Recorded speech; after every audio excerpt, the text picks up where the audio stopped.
तर धनुष्यबाणावरच चिन्हावरती आम्ही लढू असं देखील शिवसैनिकांचं म्हणणं आहे. तुमचं देखील नाव येतं, गणेश नाईकांचं देखील नाव येतं. का वाटतं तुम्ही देखील इच्छुक आहात आणि तुमचं नाव देखील पुढे आलेलं आहे? बघा, या ठिकाणी शेवटी हा जो निर्णय आहे हा आमच्या सर्व वरिष्ठ पातळीवरून होणार आहे.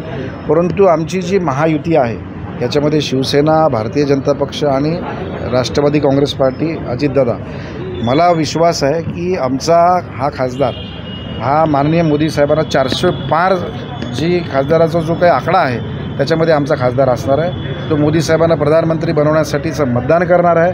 आणि आमची तिघांची जी काही मूठ आहे ही आम्ही वज्रमूठ या ठिकाणी घेऊन पुढे ठाण्याच्या सर्व गाव गल्ली विभागामध्ये जाऊन प्रचार होईल.